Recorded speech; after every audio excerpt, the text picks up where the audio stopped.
everyone, my name is Daniel. I would like to welcome you to the second video of the Freestyle Slalom basic tutorials.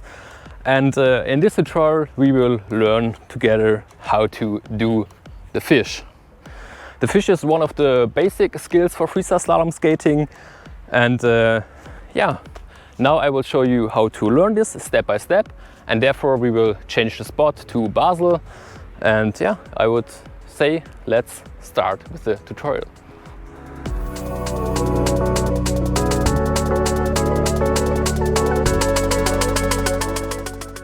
As with almost every trick, the most important basis for the fish is what we call the skate position. Anyone who has mastered the skate position correctly and can stand in it easily already masters 50% of the fish. That's why I explain the skate position at the beginning of most basic videos. But beware, for the fish we need a small modification of this position. As usual, we stand on an open, flat surface and bend our knees. We bend our knees and push them forward so that they are roughly above the tips of our toes. However, it is perfectly okay and even beneficial if we can push our knees even further forward. Our hips or buttocks remain above our heels or rearmost wheels at all times. In contrast to most tricks, for the fish we can again stand in a scissor position. No, we can also stand so that our skates are right next to each other and the wheels are at the same height. However, I myself prefer a slight scissor stance. But it's very important that we have our feet close together at the sides. Finally, we lean our shoulders slightly forward so that our arms are dangling at about the height of our front knee. Now we start to bounce our legs a little in this position. While we are standing in this position, we swing our arms to the left and right, and then we can move on to the next step.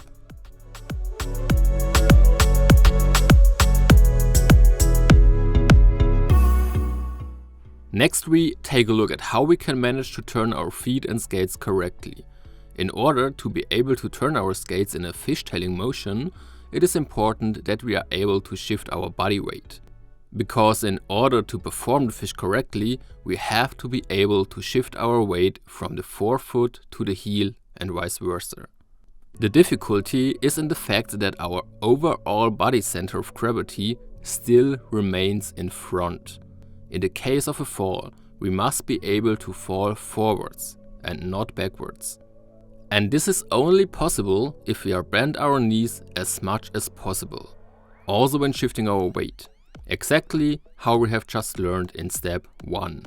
As I've been showing in the video the whole time, let's start by standing against the wall to practice turning. Of course, you can also hold on to something else. We now try to turn both of our skates at the same time by lifting and pulling our front wheels upwards. To get the front wheels up, we shift our weight slightly more towards the heel.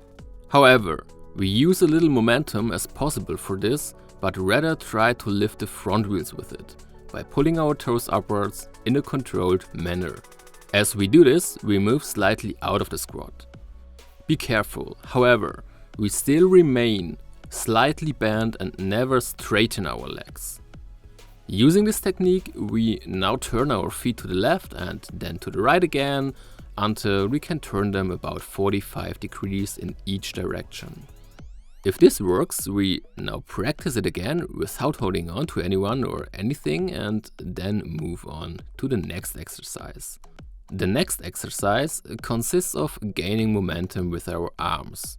If we swing to the left with both arms, our upper body automatically turns to the same direction. And at the point where our upper body can no longer turn any further, our feet are also automatically pulled in the same direction. The rotation of the feet is ultimately caused by the movement in our upper body and not by a forced rotation of the feet and inline skates. If we swing to the right with both arms, our upper body turns to the right first and then our feet automatically turn too. The better we can shift the weight in our feet to the heel area and the more specifically we lift our toes with power, the less momentum we have to gain with our arms. The less momentum we have to gain with our arms, the easier it is to keep our balance for the fish.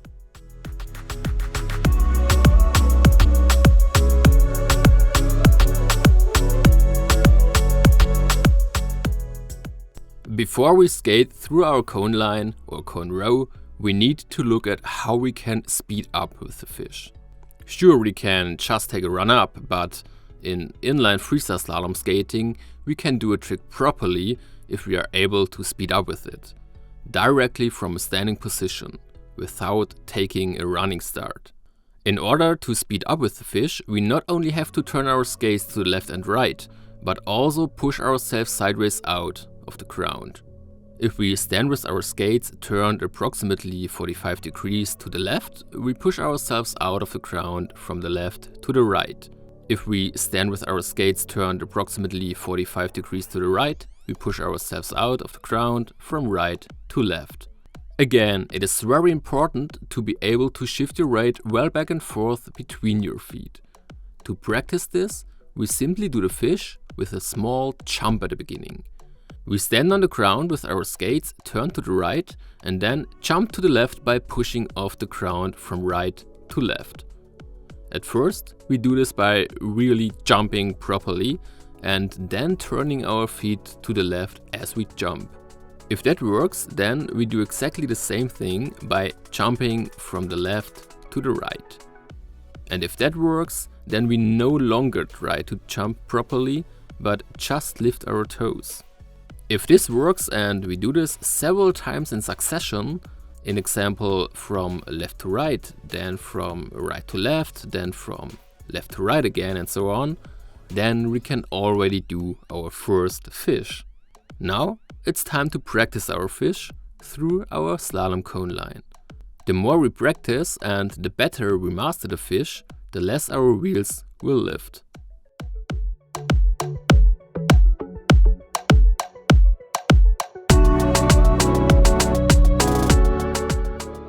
Ultimately, we no longer need to lift our wheels when performing the slalom fish. No, in order to turn, we simply take the weight off the front wheels. And that brings us to the first really nice fish. From here on, we have to keep practicing to improve the fish. To do this, we start with the 120 cm cone row, for which we always use the green slalom cones. When practicing, it's perfectly fine if we take a bit of a run up to make it through our 120 cm cone line.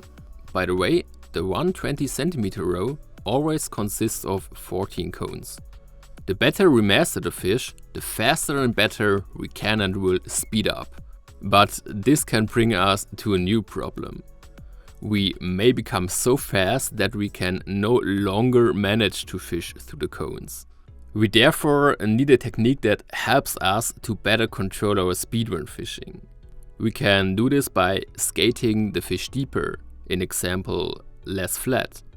By deeper, I mean that we skate a larger bow, for example, a bow up to 90 degrees. When we do this, we speed up less and at the same time slow down a little. The deeper we get down our knees, the better we can skate larger bows and so a deep fish. For this reason, we now do a whole long fish and go deeper into our knees after each bow.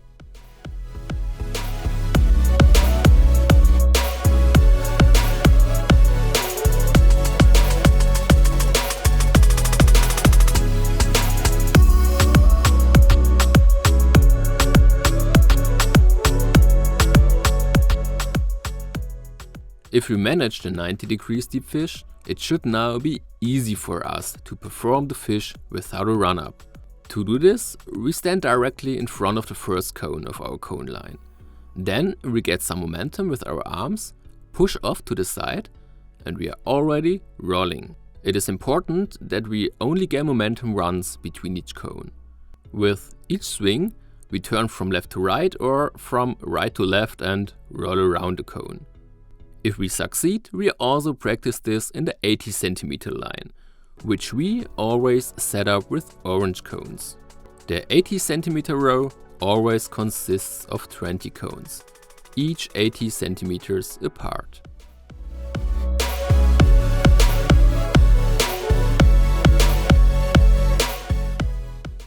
At this point, I would like to mention that a shorter distance between the slalom cones does not necessarily mean a higher level of difficulty. There are people who find it easier fishing through the 80 centimeters than one 20 centimeters line. The reason for this is that it's easier to gain momentum in the 80 centimeters line due to the shorter distance of cones. However, I personally find it easiest in the 120 centimeter line, as you don't get too fast here and always get around the cones well. In addition to the 120 centimeters and 80 centimeters line, there's also the 50 centimeters line, which we always set up with blue cones. You can find out everything about setting up cones and the rules for inline freestyle slalom skating in the first video of our inline freestyle slalom skating basic series. Alternatively, you can find all this information as well as lots more information and a large selection of slalom inline skates, the right accessories and much more on our website. Feel free to take a look. Speaking of freestyle slalom inline skates and equipment, most people use a rocket setup for slalom skating, as I do in this video. Rocket means that one or more wheels are set higher. This gives you many advantages in terms of maneuverability and agility in freestyle skating. If you would like to find out more about this topic, please leave a comment. In most of our slalom tutorials, you will learn something new about freestyle skates and slalom skating, besides to the trick we learn. While we are on the subject, do you already have special freestyle slalom skates? And if so, which skates do you use? Or are you still exercising with normal fitness inline skates or hard boots? Well, to continue practicing and perfecting our fish, we can also practice it by skating through several cone lines in a row. This not only improves concentration, but also strengthens our muscles and stamina. And that's the end of the video. I hope you will enjoy the outtakes from the shoot, and I look forward to seeing you again in the next video. Don't forget to subscribe, leave a comment or thumbs up if you liked the video, or preferably all at once. This is simply the best motivation to make more videos for you. But now I say goodbye and wish you a wonderful time on the reels. Take care, dear friends, and see you next time. Yours, Daniel. Wieder hallo zusammen, ich heiße euch herzlich willkommen. Mein Name ist Daniel und heute schauen wir uns den zweiten Basic-Trick an, beziehungsweise die zweite Grundlage für das Freestyle Slalom Skating. Und im letzten Video haben wir den Fisch, im letzten Video haben wir die Lemon gemacht, deswegen müssen wir jetzt nochmal von vorne.